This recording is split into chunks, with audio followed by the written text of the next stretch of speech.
Sup, positive people, you got Dana here, and I did want to do a quick review of Cardi B's debut album, Invasion of Privacy. It was a really quick listen. It clocks in at about 45 minutes, and it has about 13 tracks.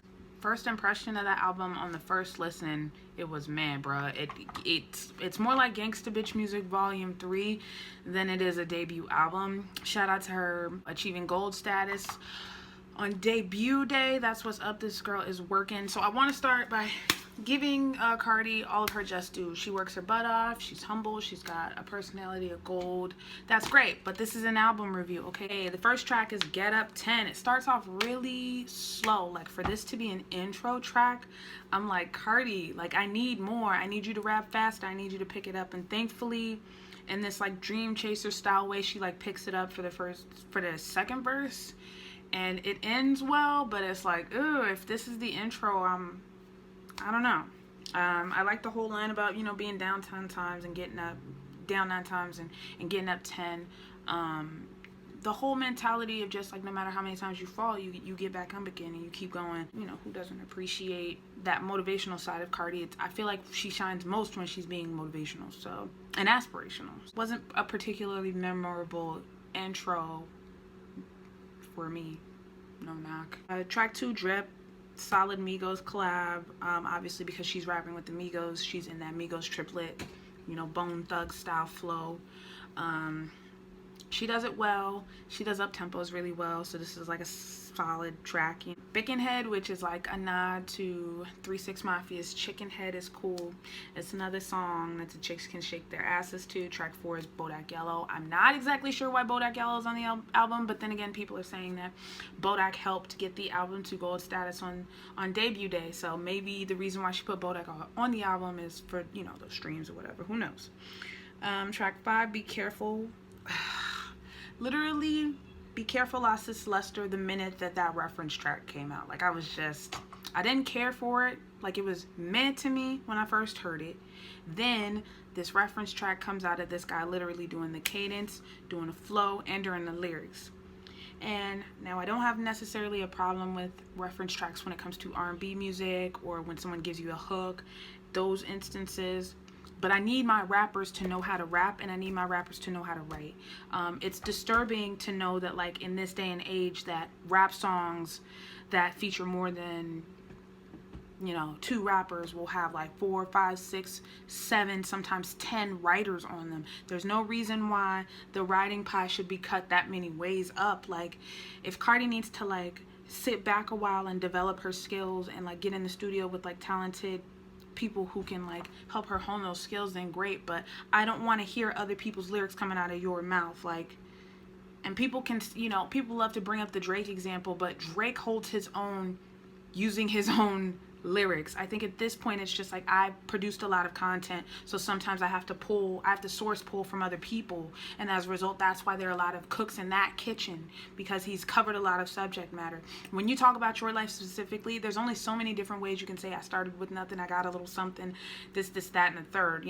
It's a rapper's job to kind of know how to say the same thing over and over again in different ways to keep you excited. And yeah, I just can't, I'm not taking the album seriously behind that reference track leaking, unfortunately. So, and even like in Cardi's Beats One interview that dropped this morning, she herself has talked about how she gets trapped in cadences, and she's got a very, like, the Bodak Yellow flow and like Gangsta Bitch Music 2, that's Cardi right now. And she's got to grow and develop beyond that, and she's not really there yet. And it's funny because the one thing that Cardi has over, the one thing Nicki has over Cardi, I've always thought, besides, lyricism, is the fact that she can do so many different flows. She does different voices, she does different flows, she really understands writing a track and writing a beat. She can be gangster, she can be silly, she can be girly, she can be fun, she can be motivational. Cardi doesn't have that range quite yet.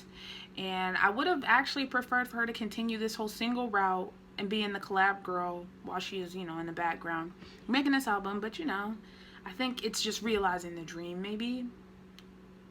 She's got nothing to lose, so I don't even know why I'm talking shit right now.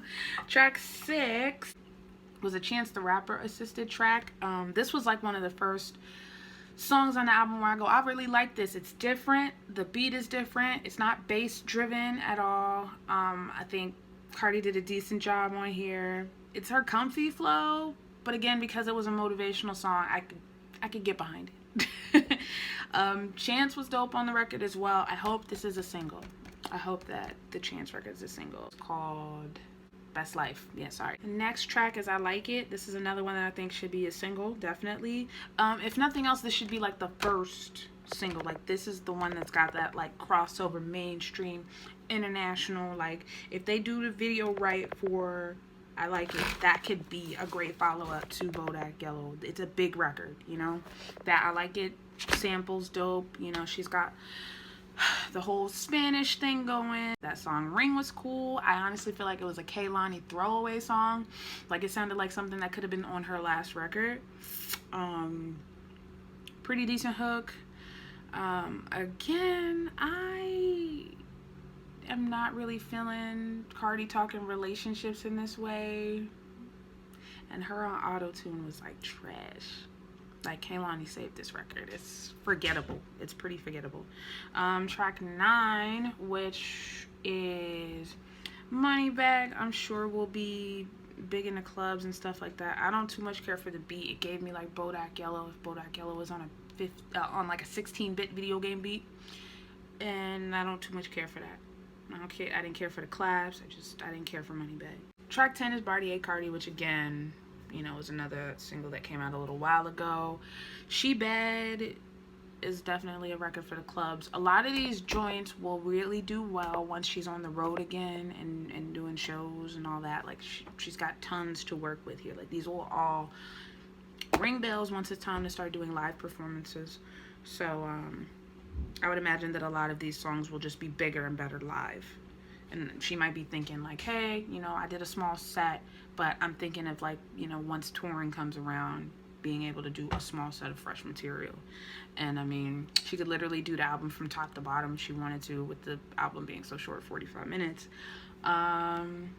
Track 12 gives me like I Hate You So Much right now, Khalees vibes back in the day. I actually fucked with this song. It's probably the closest to kind of what she's been doing with Offset and everything. And then track 13 has SZA on it. This is not my favorite SZA. Like, I just feel like she didn't get the best from Kehlani, and she definitely didn't get the best from SZA. Like, yeah. Everyone's bigging it up, so I'm bigging it up. No knock. I am so proud of her hustle. I'm so proud of the fact that this girl saw the vision for herself, and you know, that's again all commendable. But this, for a debut album, when you think of like, you know, Pink Friday and like all the other, you know, big rap debuts, and it is very forgettable as a debut album. Now, a second album, we're having a completely different conversation then, but as far as like a debut album, I would have wanted more tracks. I would have wanted her, like I said, to have that range and have that command on the records. I feel like a lot of the records had to be pulled back so her voice could be more authoritative on the tracks. There's so much shit here that, why this make the album? You know what I'm saying? Like, why? But as far as like Cardi's timing, I think, like I said, because the album isn't necessarily super great, the fact that she went ahead and put it out, it's like you're getting things in motion. You're doing what you need to do.